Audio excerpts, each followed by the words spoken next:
In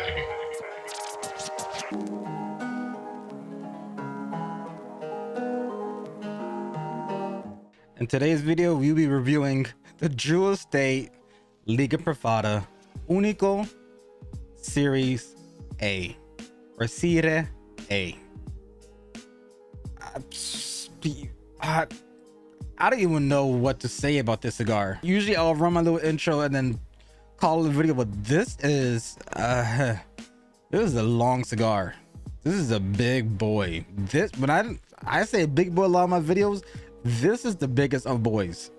Like, Jesus, this is a 9.5 inch cigar.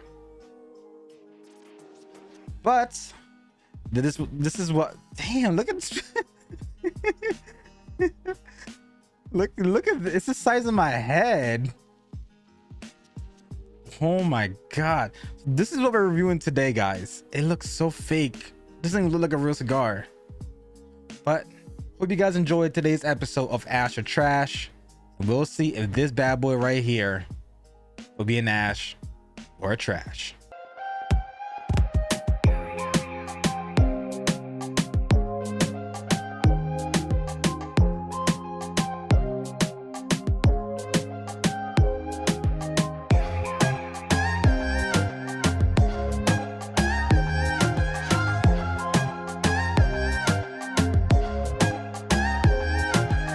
Now that you guys are back, let's get into the whole background of this cigar, because this is gonna be a long smoke, so I gotta hurry this up and not ramble on. So this is a Liga Privada series of Jewel Estate. Jewel Estate have cigars under the name of Underground, Willie Herrera, Nica Rustica, Acids, and so on and so on. Jewel Estate was my rite of passage.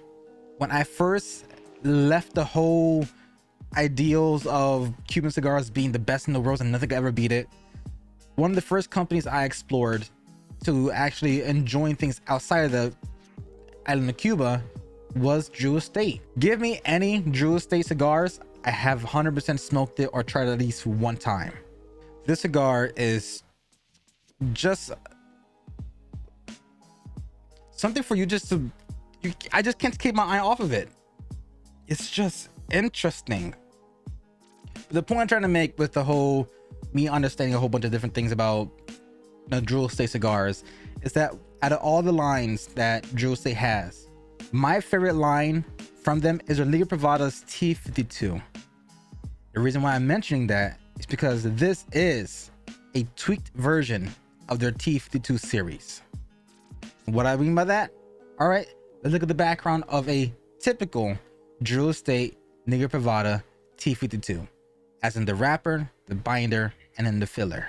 The wrapper you'll find on a Liga Privada T52 is a Connecticut River Valley Stalk cut and a cured sun Habano.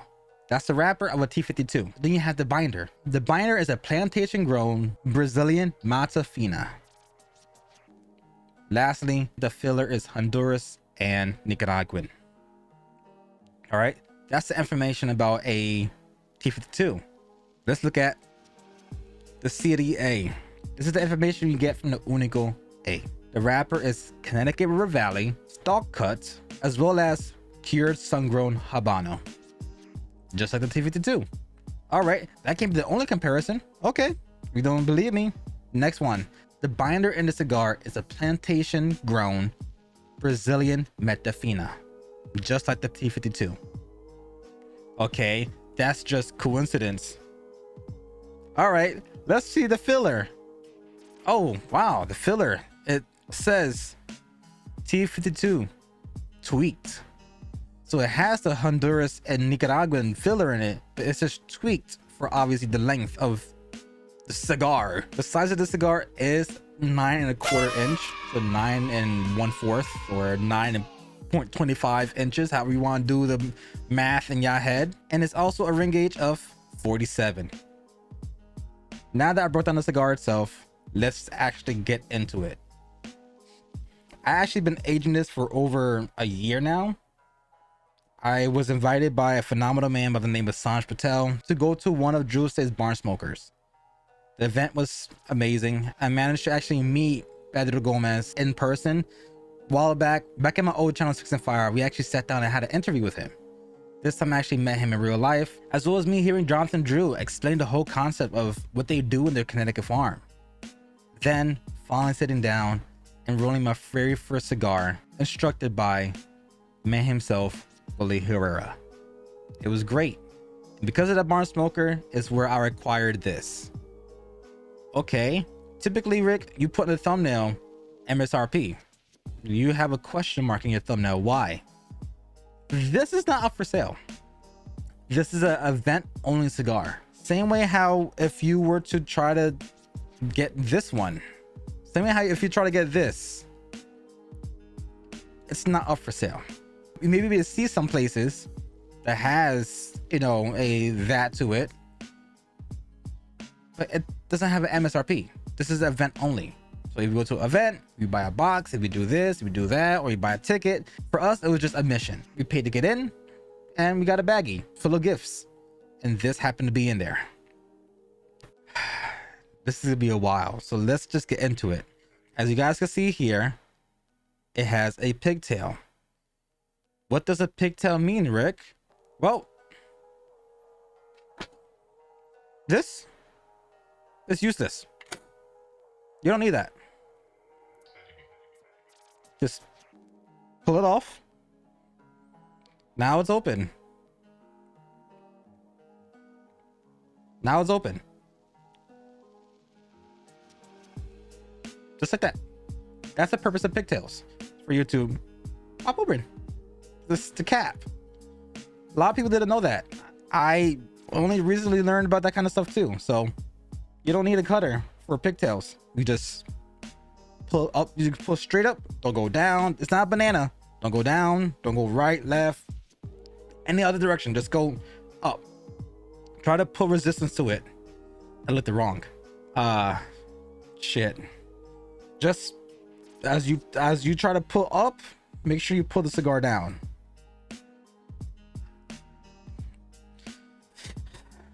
Okay, let's just do this.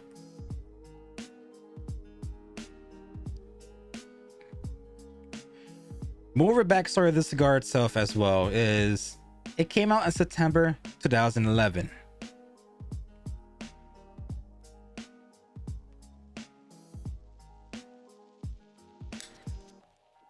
Wow, it's heavy.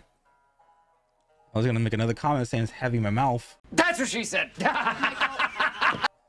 I said it already, but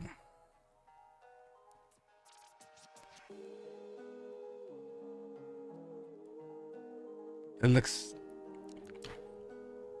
Ooh, I aged it for a good amount of time. It actually tastes really good. Ooh, guys, this is dangerous.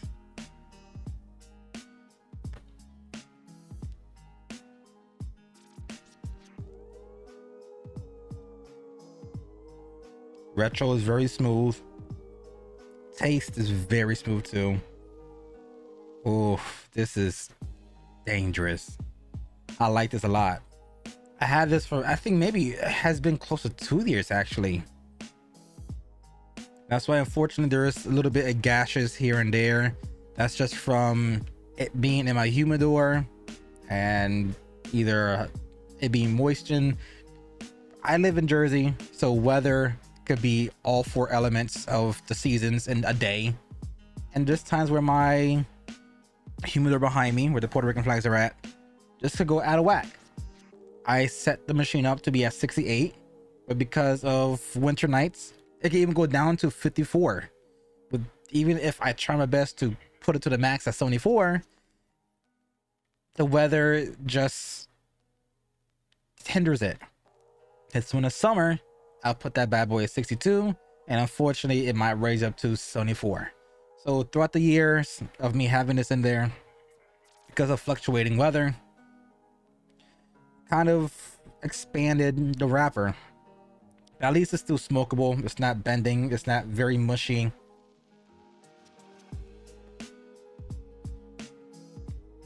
To me, it's just perfect. The wrapper is very oily too. let's get real close into this. Like, let's get real close into this. I'm gonna stop talking so I can reach over.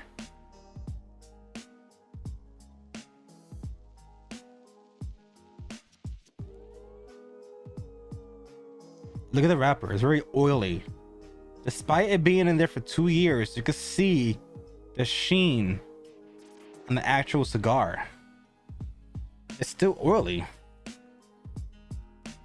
It had its proper hydration for a good while. I took care of my stuff.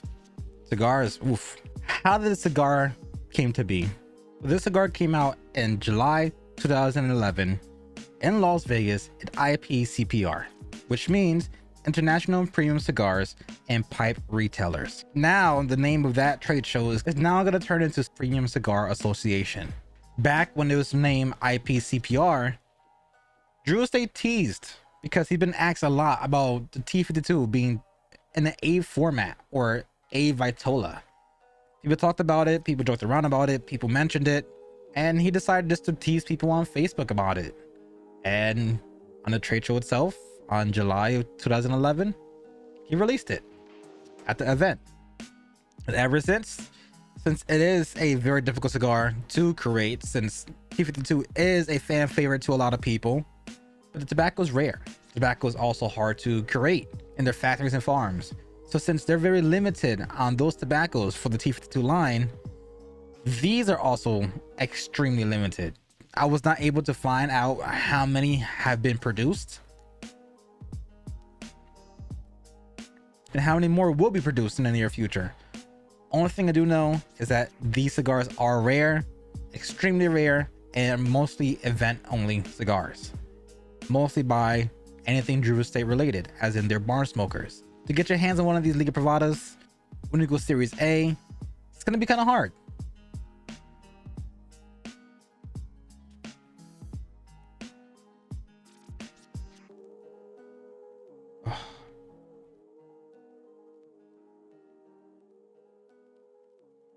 As I've been smoking a cigar, I've been trying to pick up on some of the taste notes and the aroma I get just from the smoke. And the aroma is very sweet. Has a hidden chocolate, it's a coffee.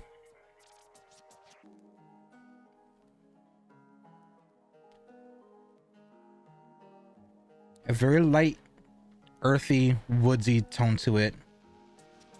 Very minor amount of spice, but it's there. A little bit, what do I say, white spice. There's a spice in there. It's very mild and it's a very calming amount of spice in there. It's enough in there just to give me a little bit of a tingly sensation.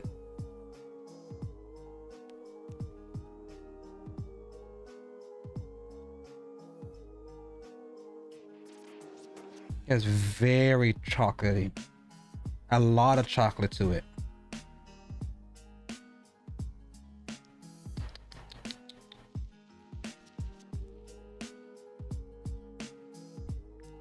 One part that sucks is that a lot of things by me, unfortunately, T52 cannot be acquired. I gotta speak in code because of, yeah. Haven't had a T52 in a long. I haven't had a T52 in a long while.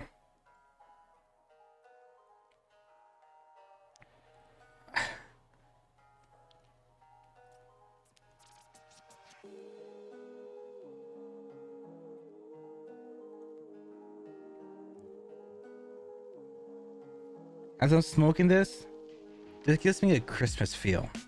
Not only because it is November now, but it's just the taste. It has a very hint of like a cinnamon spice with a chocolate and coffee taste, with the aroma of the woodsy oakiness. Kind of gives me that pine tree aroma. So this feels like a Christmas cigar. Like I can see myself maybe somewhere like in the Poconos, like Pennsylvania, somewhere that's not too far out there in the woods or forest, you know, somewhat residential, suburban, right in my own patio, or maybe my back porch, the fire pit, or if I was able to, if my wife allowed it, it would be nice to be in the living room with the fireplace, having a TV right there with a Christmas tree to the right, having everything decorated, having that hot chocolate with a little bit of cinnamon into it.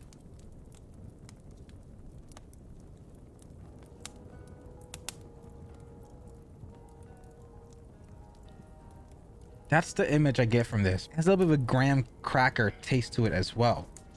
It's very sweet. It may be just the chocolate that gives me that graham cracker, but it's just, there's something about it that makes it very enjoyable.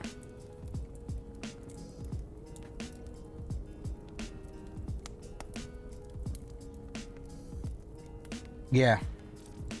To me, I get graham crackers. And I like it. But guys, I'm gonna do myself a huge favor. I'm gonna take a break. I'm gonna smoke it maybe halfway, and then I'll catch you guys up with what I feel about halfway, and then I'll then take another break and probably smoke up to here, and we'll call it a day. Sounds fair? This is gonna take me a while. I'm not trying to hold you guys up for 400 hours, so be right back in 2 seconds. Guys, I did this much damage. Now it looks like a regular cigar. I feel like I did nothing, accomplished nothing. But I actually took a lot out of this. Now it's a regular cigar. Maybe it's about 4.5 inches. And trust me, it's big enough.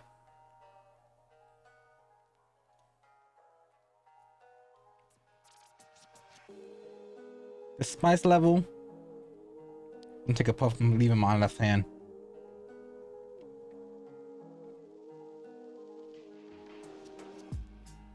The spice level did increase a little bit, but it's more chocolatey now. It feels like I'm kind of smoking a latte. That's the feel I get from this cigar. The first third of the cigar was like hints of chocolate, hints of espresso, more predominantly oakiness and cederness. That's what I got in the beginning of the cigar.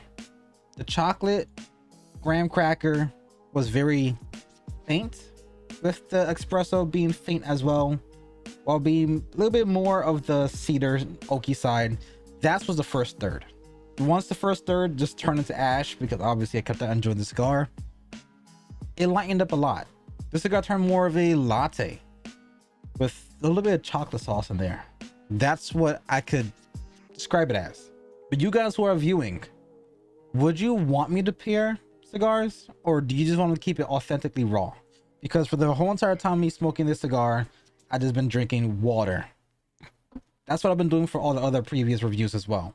Whenever I review a cigar, I always grab myself a bottle of water, just in case I forget a little bit thirsty, or sometimes cigars give you a little bit of dry mouth, or maybe it's just the spice levels of certain cigars might just need a little bit of water to wash it down.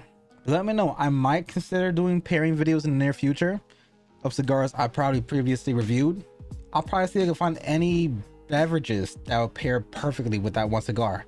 That could go with teas, I could go with coffees, as you can see in the corner right here, maybe a spirit. All depends.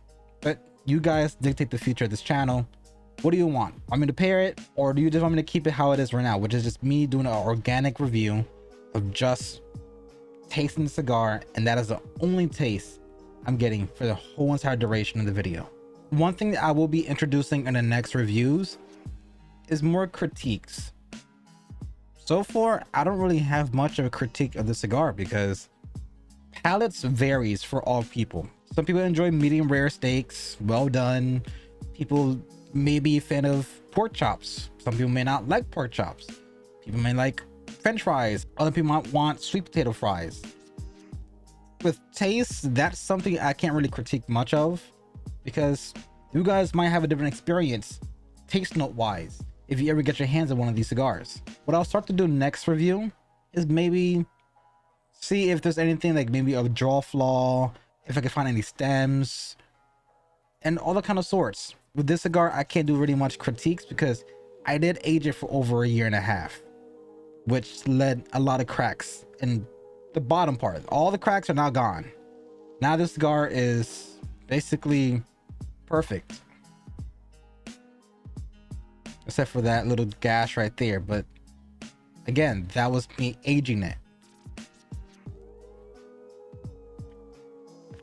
I do recommend you guys age your cigars properly. Keep it in a humidor and make sure it stays between at least 67 to 71 for both temperature and percentage of humidity.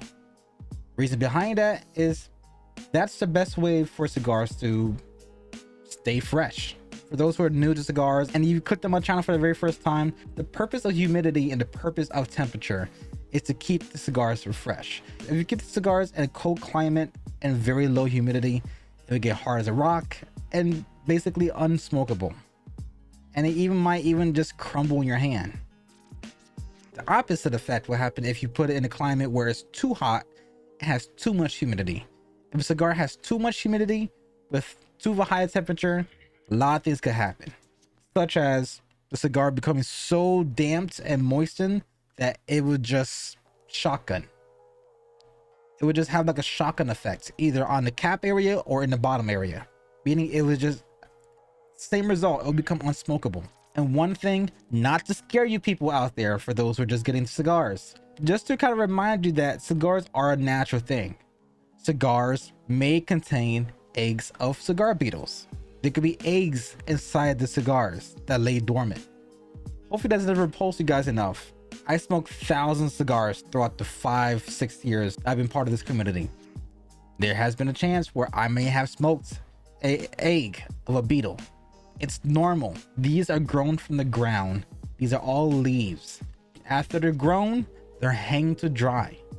After they turn brown, depending on the age the creator wants to do, either they want a Connecticut, a Habano, a Maduro, Cameroon, whatever the process they want to leave. It depends on how long they have it aged.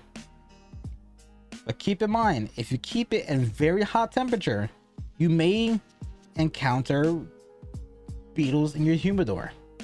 If you keep it in the perfect medium of 67 to 71, you will never experience any issues with your cigars. But on that note, I think I'm going to end the review. The cigar has been consistent with its flavors, just doling down on the leather and oakiness and more prominent of the coffee and the chocolate. But other than that, it has all been the same taste notes from the beginning to end. It's just been tweaked. The roles of the taste notes has just flipped as you pass the third and half of the cigar.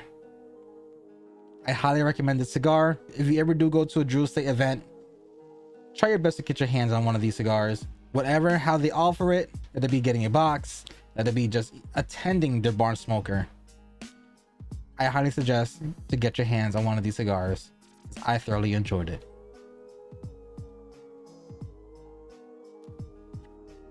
As always, guys, until next time, I love your face, and I'm out. Peace.